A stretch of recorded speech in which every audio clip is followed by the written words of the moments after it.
This program has been made possible in part by Interweave, the handmade life, your craft community for books, magazines, videos, patterns, events, and more. On the web at interweavestore.com.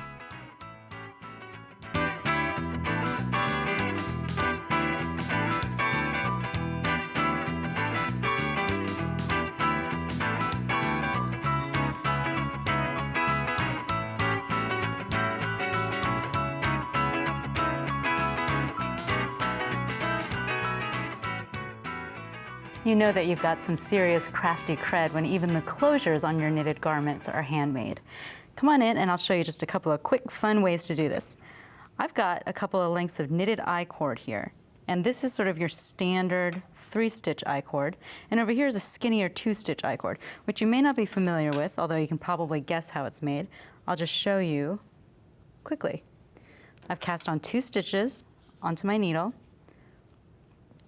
and I'm going to knit a stitch, knit the second stitch. Now I'm going to place those back onto my left needle. Or you could use DP-ends and just slide them to the end and work in a continuous round. I'm going to pull my yarn tight and knit the first stitch, and then knit the second stitch. Place them back on the left-hand needle. Notice that I'm not turning my work at all.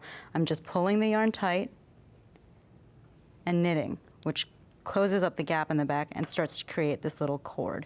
You can do this with up to 4 stitches before that gap starts to become too wide to really work on one needle that way.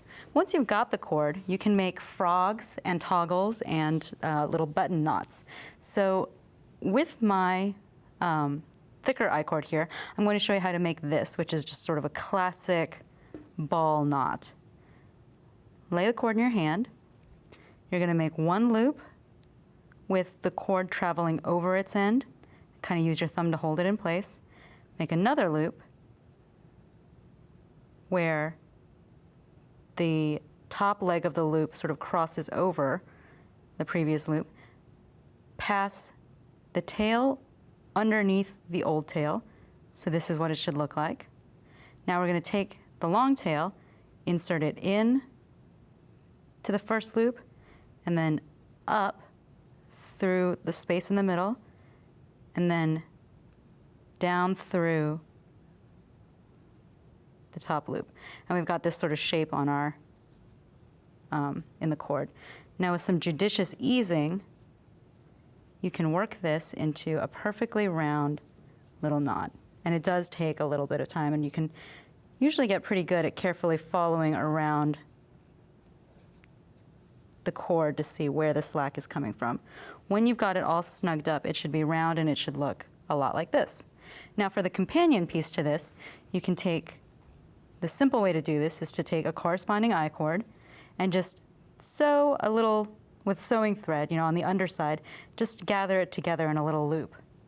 And then you can have a very, very simple frog closure that looks a lot like this. If you want to get a little bit fancier, what you can do is you can draw a little template on a sheet of paper. This makes it a little bit easier. And if you need to, you can pin down your ends, although I find that usually you can just lay it out with knitted cord. And following the template, just start forming your knitted cord into the shape that you want.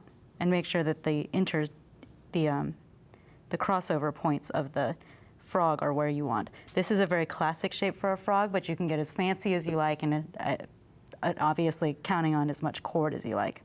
So what you would do here is, again, you would, with sewing thread in inconspicuous places, you would just tack those areas down where the cord crosses over on itself, and then you would take both of these pieces and you would tack them down to the opposite sides of your sweater. So definitely try making your own knots, frogs, and closures.